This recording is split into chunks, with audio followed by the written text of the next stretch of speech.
Bonjour, je vais vous présenter aujourd'hui une petite vidéo sur un essai d'embossage sur la nouvelle machine Silhouette Curio qui est sortie donc en France mi-août. Nous sommes donc début septembre. Donc je vais vous montrer les réglages que j'ai fait sur cette lettre, les paramètres d'embossage afin d'obtenir ceci. Donc le résultat a été donc fait sur du papier 135 grammes de chez Lidl avec donc un embossage à l'intérieur et une ligne qu'on appelle un scoring, une ligne, un score autour. Voilà, donc je sélectionne la lettre que j'ai créée dans Silhouette Studio. Je vais dans le menu donc d'embossage. Je sélectionne marquer et estamper. Après, option de marquage et d'estampe. Et là, je fais clic sur passe, c'était déjà cliqué, 8 passages, parce qu'un seul, bon, ce que je vais faire, ça ne va pas assez remplir l'intérieur. Et j'applique.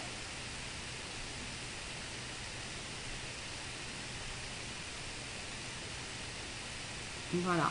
Donc vous voyez que le logiciel a donc rempli la lettre complètement et a changé les couleurs, puisque quand on va dans le menu de réglage des découpes, vous allez voir que d'un seul trait, il en a créé pour faire le remplissage en embossage et le score autour de la lettre. Voilà. Donc d'office, automatiquement, il va, on va la sélectionner. Donc faire un premier passage, à savoir, on va un petit peu zoomer pour voir, voilà. Donc il va faire un score, une ligne de découpe très fine, à savoir donc les paramètres du score sont les suivants.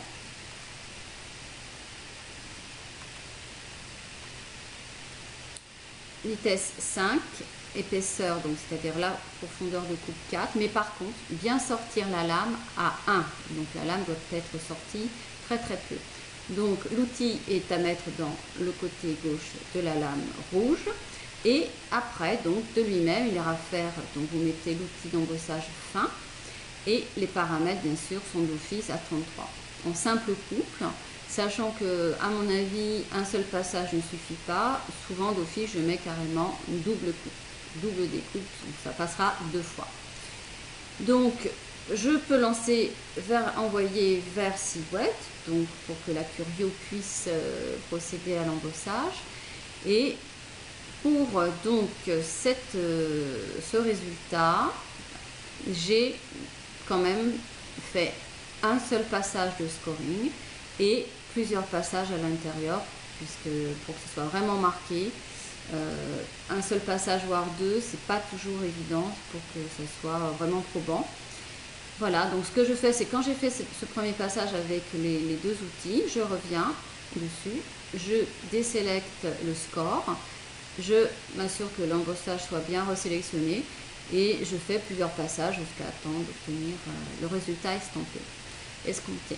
Voilà, donc c'était une première petite vidéo pour vous montrer un petit peu ce que l'on peut faire avec la Curio, sachant qu'il y en aura certainement d'autres, puisque comme toute nouvelle machine, ça demande quand même de faire beaucoup d'essais. Donc voici le résultat qui n'est pas trop mal.